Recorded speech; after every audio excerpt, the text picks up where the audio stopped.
Duty of care is a hot topic.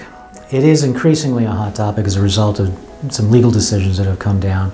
So they see an upfront cost of what a duty of care program would cost, but when it comes down to it, if something was to happen to some of their staff, it could bankrupt them both reputationally but also financially.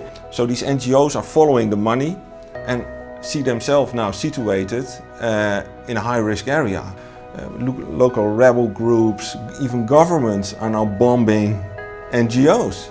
From corporate side, they see duty of care and security as a hindering element more than an enabler. And so this culture must change.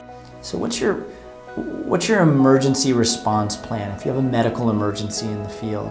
7 out of 10 times somebody will fish around in a wallet or a bag and pull out a card from an assistance service and they'll say, this is our plan. That's an incredible resource, but it's not a plan. If you have an expectation that your organization is going to take care of you, then by default the reverse is true. You have to accept that there's going to be some level of intrusion on privacy. Chances in high-risk areas that something goes wrong is high, that's why it's called a high-risk area. If they don't know where you are, it's a lot harder to help you. When we are exposed to high-threat environments, we come back and we're physically in one piece, but sometimes we bring a lot of psychological issues with it. I really feel that the psychosocial level of care given to the NGO workers as a whole needs to be improved. You see things that just really mess with your psyche. If you want to have impact, you have to take care of people as well. It's not a cost, it's an investment. Insurance companies are going to be part of the solution to this in a very large way.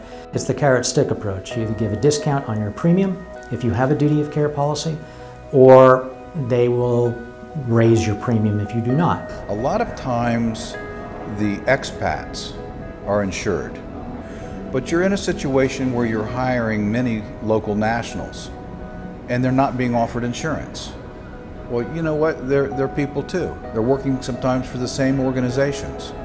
We cannot guarantee safety of security, especially not to the areas where most humanitarian organizations go through. But we can do everything what is within our means to prepare ourselves by training, by practicing, by making sure we have the right policies, by monitoring where the people are, by informing people in time, before they go, during their stay, but also afterwards to evaluate and learn from them. But we're still at the early phases of this. It's an educational issue, it's a leadership issue, it's a management issue. You can never eliminate risk globally, you just can't eliminate risk. But there are things you can do in a duty of care program that mitigate the risk of something bad happening to your people.